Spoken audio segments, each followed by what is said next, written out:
If you've watched my other videos on the 2013 Audi Q5, you'll know that one of the things that bothers me most about this car is that it has really cheap visor clips that are prone to breaking. Now, my wife broke one of the visor clips shortly after we bought the car. I thought she was being careless, kind of gave her a hard time about it, and within about a month or two, broke the other one. We've been driving it with broken visor clips for a while now. I figured it was finally time to fix them. Interestingly, I've posted about this in a couple other videos, and it seems to be a problem across the Audi lineup. A lot of other viewers have been posting, commenting, saying that they've had the same issue with the Audi visor clips, and so I thought I'd throw up a video showing how to replace them with a new one. So obviously the first step of the process is we have to remove the old visor clip, and so you'll just need a little flathead screwdriver, and up here what we've got is a little plastic clip that or a little plastic cover that sticks on. You just get it on there on the side. Be careful not to tear the headliner when you're doing this. Just kind of twist that and kind of ease your way around the outside so you can get the cap to just pop right off.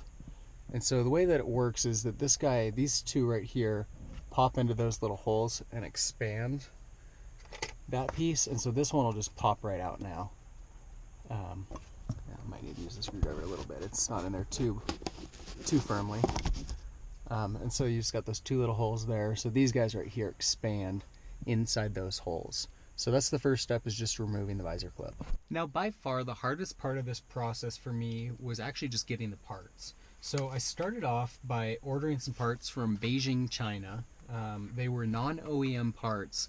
They took probably about a month to get here. Got here, I actually tried making this video probably a month ago, and the non-OEM parts do not work on the Q5. And so what I got here, if we compare what was existing to what was new, so this is the existing clip, this is the new one, and the non-OEM, you can see that they look almost the same, but they're not quite the same. And then the size of these are not quite the same.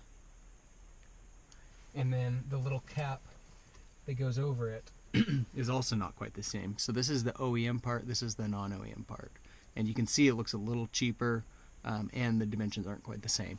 And so I paid $5.52, thought I was getting a great deal with this non-OEM part, figured it's a visor clip, it's not really something you're going to notice.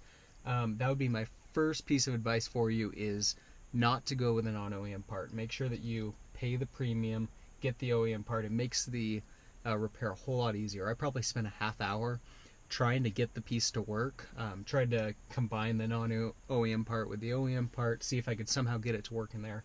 Didn't work for me, and so I ended up going back and buying the OEM part, which was about $25. So it was a lot more expensive. Huge ripoff for what you're getting, but that's kind of the nature of Audis, is that everything's very expensive on them. And so anyway, I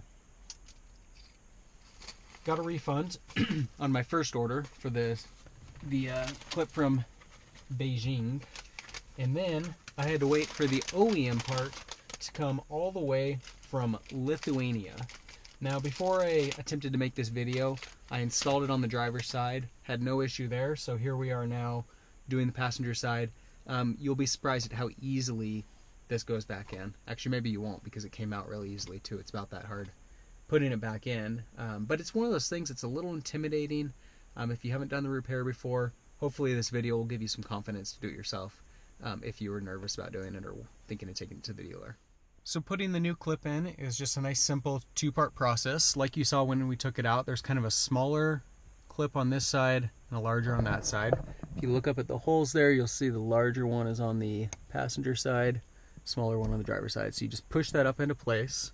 So that's not real secure right at the moment, but then when we install this guy into it, like I mentioned, the little plastic tips on this will expand and secure it nicely. So we'll just take this guy here, snap that into place. This clips on, and we now have a functioning visor clip. So like I said, it's a pretty simple installation. If you have any questions or comments, leave them in the section below. For more videos on the 2013 Audi Q5, subscribe to my channel. In the meantime, thanks for watching.